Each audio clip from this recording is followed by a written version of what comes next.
A Ouija story for Big Scots Wains. There are them that say that black cats are lucky, and there are them that say they aren't. Who would know? Maybe the cat is sell? This is the story of a wee black cat called Lucky, who sometimes lived up to his name, and sometimes didn't. And there he is, there's wee Lucky there.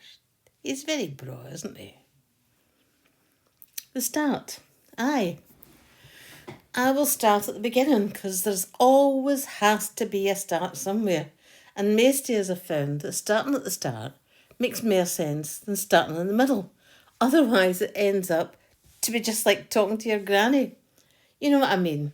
You go into your granny's with a packet of biscuits from your ma and she opens the door to you and she says, "Oh, come on away in, darling. I'm so chuffed to see you. You always make my day for me.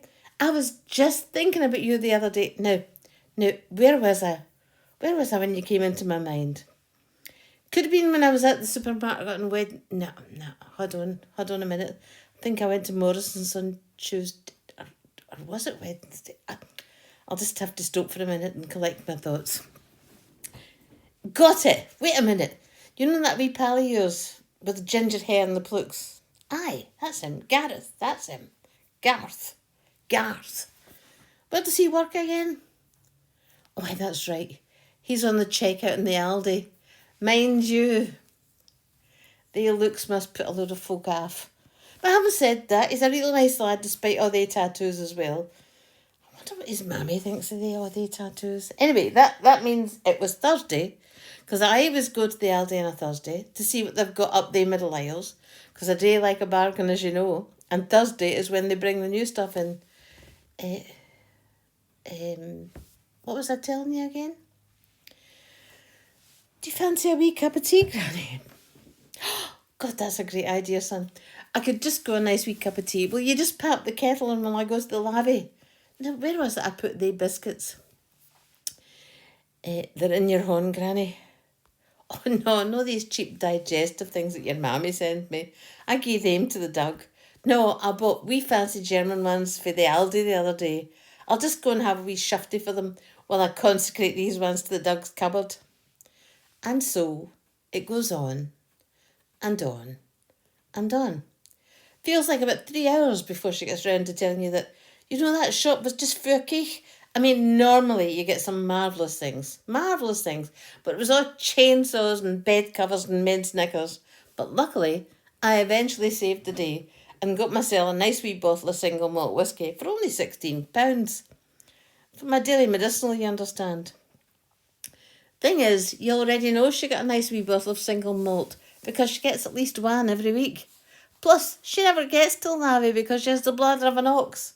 So, dear listener, what I'm trying to do is to save you from all that backwards and forward stuff, because otherwise you will end up just as demented as my granny, whose daily medicinal, by the way, is a half-pint glass of whiskey that would drap a donkey.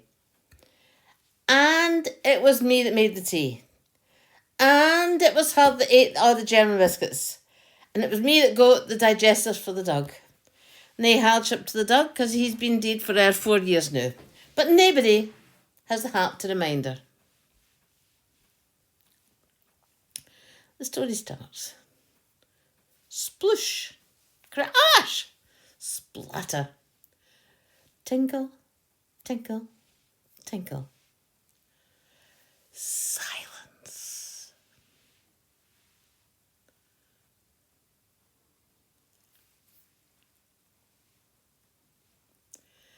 Jeez, oh, what in the head isle's name was that bloody racket? Mammy, Daddy, my heart nearly stopped there.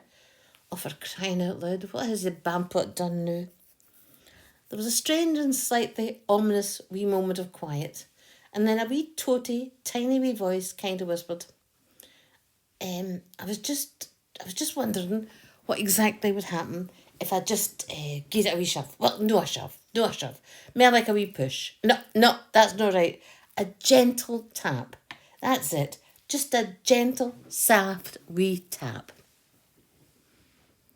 A wee shove. A wee shove. Just a gentle wee tap. Are you feckin' mental, you numpty? What did you think would happen? Did you think the vase would take wings and fly to the grun? Are you really that glaikit? Shouted Malcolm.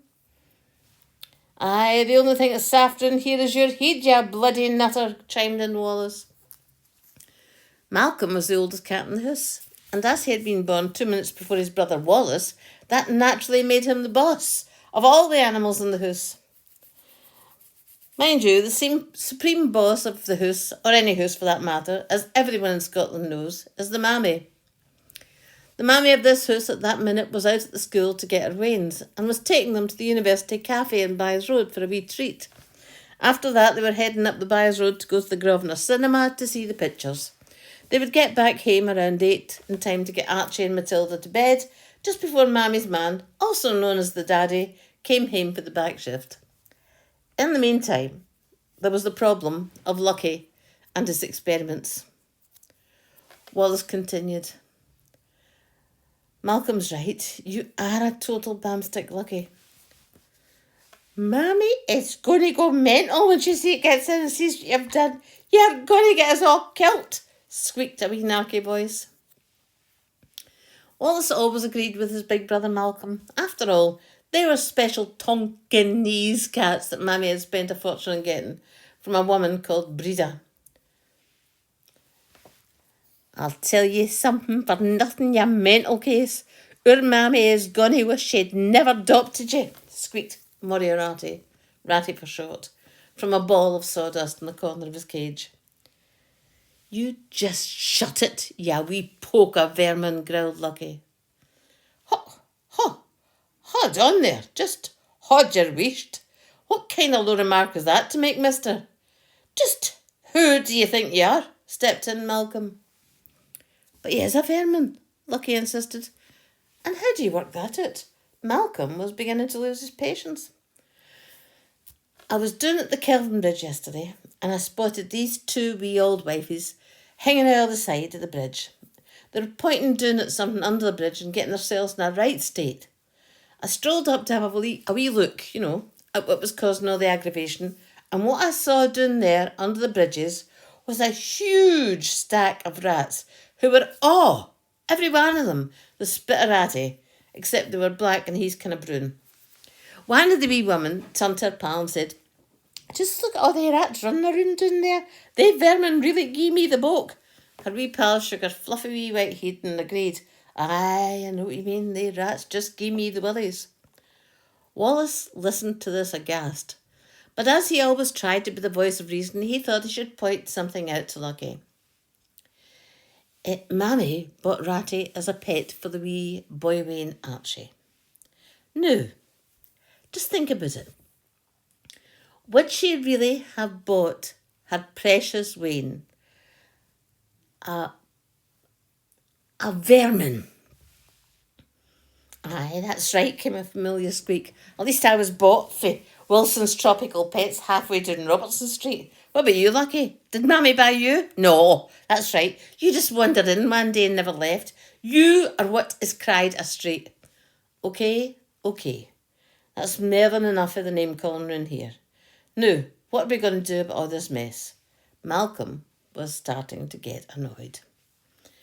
It was just a wee experiment to find out what would happen with just a wee tooty gentle tap. You're going to get us murdered. She's going to mollocate you. She's going to chase you around the house with a big wet mop. You will be lucky right enough if she doesn't batter your melting. The squeaky always had a tendency to over-dramatise. You're forever causing catastrophes. The other day it was her granny's fancy vase, said that squeak again. Aye, but it was really ugly, with hundreds of wee hard floors sticking out all over the place. Nobody liked it, not even Mammy. Mammy's man even said, well done, Lucky, when he cleaned up the mess. Well, that's not going to happen today. After you broke the last vase, Mammy's man went out and bought her a new one, a big bunch of tulips, and he'd tell her he was giving it to her with all his love. Wallace was now getting really quite scunnered with Lucky. So you are going to get your milk mashed in. You are going to get pure murdered when she says that you've smashed her vase and her tulips we always love. I can hardly wait to see it, sneakily sniggered Ratty. I might just murder you if you don't shut it, Ratty, threatened Lucky in a moment of madness. Oh. Oh dear. Oh no. What had he said?